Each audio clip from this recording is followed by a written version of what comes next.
BrahMos missile. దీనికి ఇంకో పేరు కూడా ఉంది, భారతదేశపు బ్రహ్మాస్త్రం. మే 7న ఆపరేషన్ సింధూర్ జరిగింది. దానికి సంబంధించిన ఫుటేజెస్ ఇండియన్ ఫోర్సెస్ రీసెంట్గా ప్రెస్కి రిలీజ్ చేశాయి. మన ప్రీవియస్ వీడియోలో వాటి గురించి మాట్లాడుకున్నాం. ఇంకా వాటికి సంబంధించిన ఫొటోస్ కూడా ఉన్నాయి. ఎవరన్నా చూడకపోతే వెళ్ళి చూడొచ్చు. కింద లింక్ ఇస్తున్నాను. ఆ ఫుటేజెస్తో పాటు ఆపరేషన్ సింధూర్కి సంబంధించిన వెపన్స్, ఏవే వెపన్స్ వాడారో కూడా రీసెంట్గా అప్డేట్ ఇచ్చారు. మే 7న ఓన్లీ సూసైడల్ డ్రోన్స్ గురించి మాత్రమే చెప్పారు మనకి. బట్ అవి మాత్రమే కాదు, భారతదేశ బ్రహ్మాస్త్రాన్ని కూడా యూజ్ చేశారు. అదే బ్రహ్మోస్. ఈ మిసైల్ని అసలు బ్రహ్మాస్త్రం అని ఎందుకంటారో తెలుసా? దీని కెపాసిటీ, రేంజ్, యాక్యురసీ, స్పీడ్ ఇంకా దేనికి ఉండవు. అందుకే దీన్ని బ్రహ్మాస్త్రం అని అంటారు. దీనికి ఇంకో స్పెషల్ క్వాలిటీ కూడా ఉంది.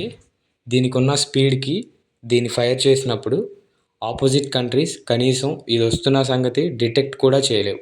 రష్యన్ వెపన్ S-400 వల్ల బ్రహ్మోస్ హెడ్లైన్స్లోకి రాలేదు. కానీ ఈ బ్రహ్మోస్ ఒక సైలెంట్ కిల్లర్ లాంటిది. ఫస్ట్ ఈ వెపన్ గురించి తెలుసుకునే ముందు ఆపరేషన్ సింధూర్లో దీన్ని అసలు ఎలా వాడారో వినండి. అసలు బ్రహ్మోస్ మిసైల్ని వాడినప్పుడు పాకిస్తాన్ దీన్ని కనీసం డిటెక్ట్ కూడా చేయలేకపోయింది. జైషే మొహమ్మద్ అనే ఒక టెర్రరిస్ట్ గ్రూప్ని చంపడానికి ఈ వెపన్ వాడారు. అది బహవాల్పూర్, పాకిస్తాన్, పంజాబ్లో ఉంది.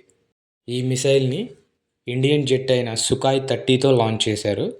వితిన్ 45 సెకండ్స్లోనే జైషే మొహమ్మద్ క్యాంప్ని నేలమట్టం చేసేసింది. 1 మినిట్ లోపలే పాకిస్తాన్కి సంబంధించిన ఒక బిగ్గెస్ట్ టెర్రర్ హబ్ని డెస్ట్రాయ్ చేసింది. అది బ్రహ్మోస్ మిసైల్ పవర్. ఇప్పుడు ఈ బ్రహ్మోస్ మిసైల్ గురించి క్లియర్గా చెప్తాను. ఈ బ్రహ్మోస్ మిసైల్ని ఇండియా, రష్యా కలిసి తయారు చేశాయి.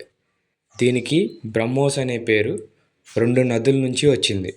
మన ఇండియాలో బ్రహ్మపుత్ర, రష్యాలో మాస్క్వా. వీటిని కలిపి బ్రహ్మోస్ అనే పేరుని పెట్టారు. దీన్ని ఎలా డిజైన్ చేశారంటే, నేల మీద నుంచి కానీ, ఆకాశంలో నుంచి కానీ, నీటిలో నుంచి కానీ ఎక్కడి నుంచైనా దీన్ని లాంచ్ చేయొచ్చు. దీన్ని 2001లో డిజైన్ చేశారు. ఇప్పటిదాకా దీన్ని వాడింది Indian army, navy, air force అంతే. అది కూడా పాకిస్తాన్ మీద వాడారు. ఒక్కసారి వాడితేనే సీజ్ ఫైర్ అని అమెరికా హెల్ప్ కోరింది. దీని వెయిట్ వచ్చేసి 1500 to 3000 kgs ఉండిద్ది. దీని లెంత్ వచ్చేసి 6 meters to 8.4 meters ఉంటుంది.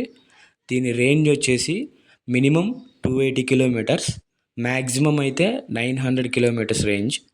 ఇప్పుడు మీరు ఉన్న ప్లేస్ నుంచి 900 kilometerల దూరంలో ఉన్న టార్గెట్నైనా యాక్యురేట్గా డెస్ట్రాయ్ చేస్తుంది. ఇది ఇండియాలోనే first super sonic cruise missile. ఒక్కసారి ఫైర్ చేస్తే చాలు, టార్గెట్ని అస్సలు మిస్ చేయదు. ఎందుకంటే మిసైల్లో దానికి ఒక ఓన్ కంప్యూటర్ ఉంటుంది. దాంట్లో కోఆర్డినేట్స్ని సెట్ చేస్తే ఆటోమేటిక్గా టార్గెట్ని హిట్ చేస్తుంది. న్యూ బ్రహ్మోస్ మిసైల్ ఫెసిలిటీని యూపీ లక్నోలో ఇనాగ్రేట్ చేశారు. ఎవ్రీ ఇయర్ 100 బ్రహ్మోస్ మిసైల్స్ని తయారు చేస్తుంది. దీనివల్ల మన ఇండియా డిఫెన్స్ కేపబిలిటీ పెరుగుతుంది. ఫైనల్గా బ్రహ్మోస్ అనేది ఒక సక్సెస్ఫుల్ మిసైల్. ఇలా ఇండియాకి సంబంధించి అప్డేట్ వీడియోస్ నేను ప్రతిరోజు చేస్తూ ఉంటాను.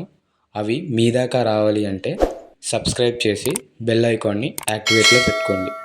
Thank you.